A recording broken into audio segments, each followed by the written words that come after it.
sa inyong lahat, sa mga kamarites. First time ko to gawin. And I speak Tagalog.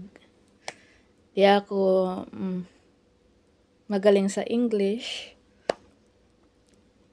Kahit sa Tagalog, halata naman na Bisaya, di ba? Ngayon, dahil sa pagka-depress, ito, para na akong losyang. Pero, kailangan ko ng ibalik yung dati na ako na masigla. Kasi, ang mama ko, may balak na ipasok ko sa guitar school. Ayan, kita nyo naman sa itaas. Yun ang guitar ko. Kapag okay na ang lahat, kapag bumalik na sa dati na anyo at ang pagka-blooming, o tignan mo sa sobrang wala sa mood, nakalimutan ko na tuloy ang sarili ko mag-ayos. Nakadalawa pa na akong client dito. Hirap kapag nag-entertain. Now, kamarites, ladies and gents, now ko lang talaga to gawin. Okay. Ano bang tuna na nalito na ako ba? I think it's a serum. Ito. Konti lang siguro, I think. Ano pa naman to? Isa dito. Isa dito. Dito. Dito sa ilong. Dito. Sa noo. Now, massage muna natin yung face kahit pangit naman talaga. Hindi bagay na maging maganda. Basta, care lang sa sarili. Wala na kasing time na i-care yung sarili. Sa sobrang depressed siguro, di matanggap na wala na ako sa karate, tumigil na. Halos hindi nga ako makapagtrabaho dahil hindi ko talaga matanggap.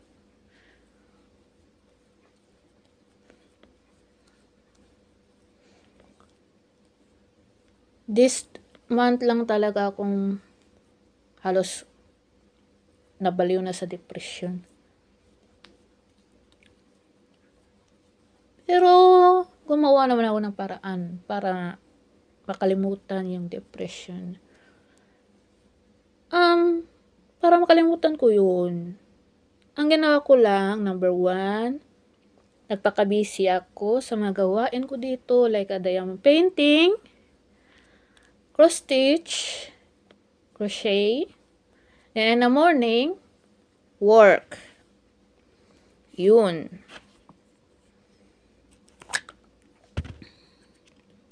Tapos, mag-entertain ng mga clients. 1, 2, 3, 4, 5. Now, para still pretty naman, 'di ba? Kahit hindi naman pretty. Pag ito nalaman ng jowa ko, sermon. Di ka naman kang ganyan. Huwag maidown yung sarili mo. Walang tao pinanganak na pangit. Lahat tayo magaganda. Gwapo yan ang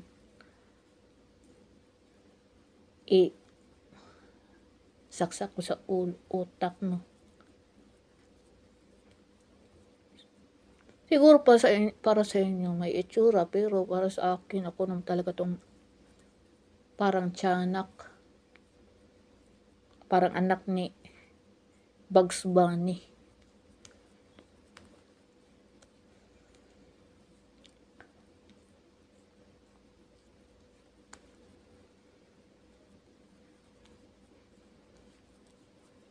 Napansin ko sa salamin, halos wala na talagang care sa sarili ko. Kahit simpleng suklay, Wala na talagang time. Dahil sa isang sport, 5 years, wala na. Konti na lang sana, black belter na. Nawala pa. Hirap. Pero still, magagamit ko naman yan. In emergency and protection, that's all. Kahit wala na ako sa karate, gamit ko naman yan. Di ba? Yan, okay na. Siguro, hindi na parang losyang. Sana kasing ganda ako ng mga iba dyan. Whole life ko na kasi dinadown yung sarili ko. Now, susuotin ko yung munang salamin, hindi ko na ako makakita. Para na talaga akong witch. Naka-toothbrush na ako, nakapag-wash ng face, kunti na lang talaga. Babalik na to. Yung timbang ko ay A1. Nag-increase. Naging 44. Nung una, 40. Tapos, naging 44. Sabi ni mama ko, baka hindi ka kumakain. Sabi ko, paano ba yan, ma? Nag-increase na yung timbang ko. Take your time. Huwag mo namang madaliin. Babalik at babalik din yung timbang mo. Kasi, wala. Dahil sa sakit ko. At isa pa yung depression ko. Nag-away pa nga kami ng ate ko. Nag-away pa kami ng ate ko dahil nasaktan ako. Sabi ko, hindi pa nga ako nakapag-move on. Hindi ko pa nga nakalimutan yung depressed, dumagdag ka pa. Yun. Sino ba namang hindi magagalit sa sinabi na maligo ka nga ang baho mo. Grabe naman kung makapagsalita siya. Siya na ang pinakamabango sa buong mundo. Buti naman parang talagang aswang. Sa totoo lang, for me.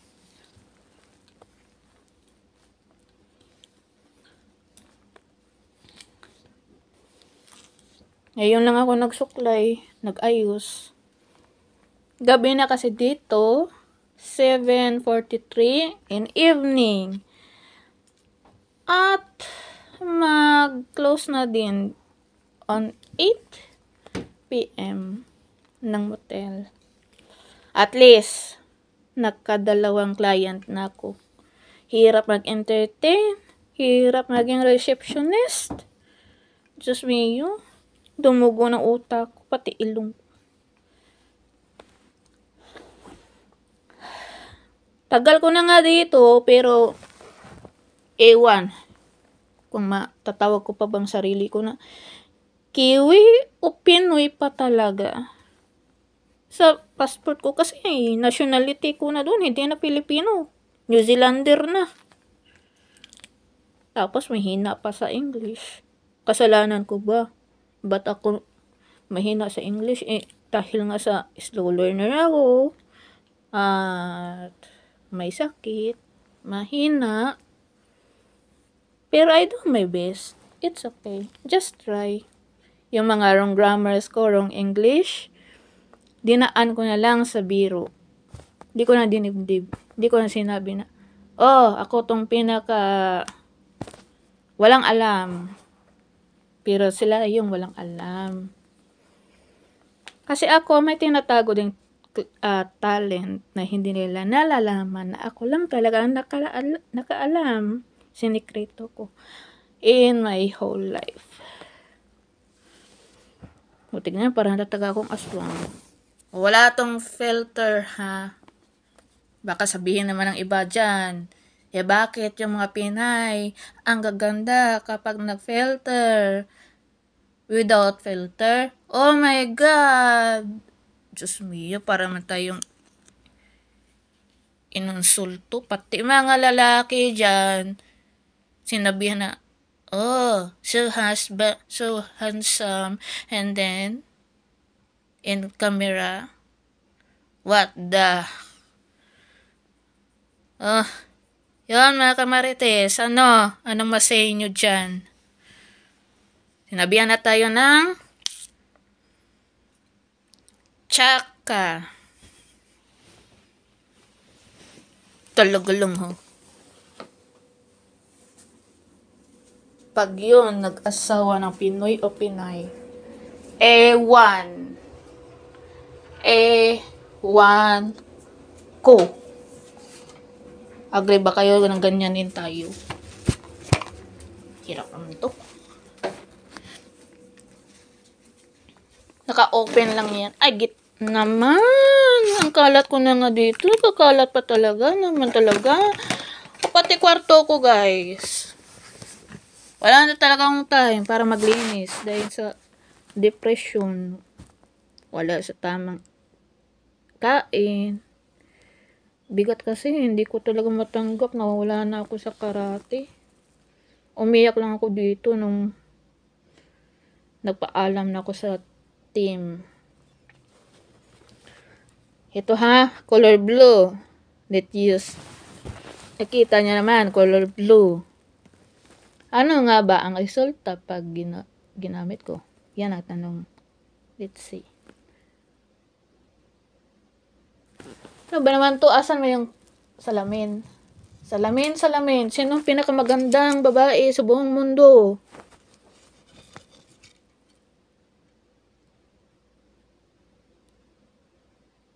Bala ko nga na mag-ipon ng pera para lip tattoo. Pero ang, nako, Mariusip. So, very expensive. Too much expensive. Bili ko na lang ng gamit ko para sa guitar lesson. Yun na lang siguro.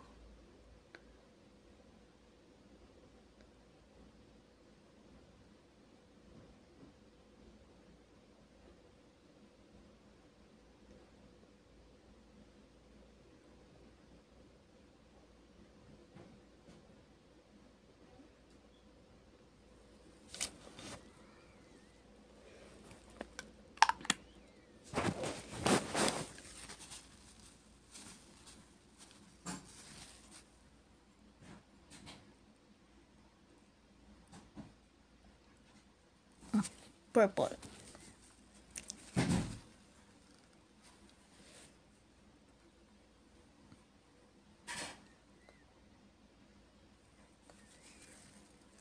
Pangit ko talaga.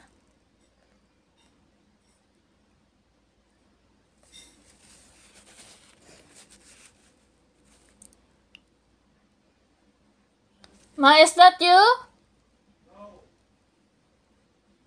No.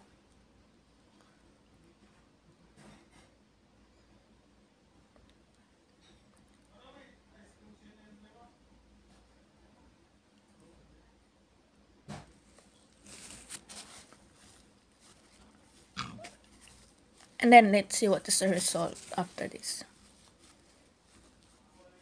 Sobrang putla ko na kasi.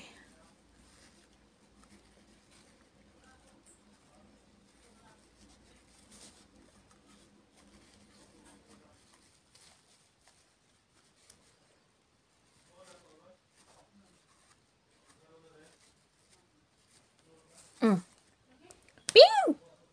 Okay na ba?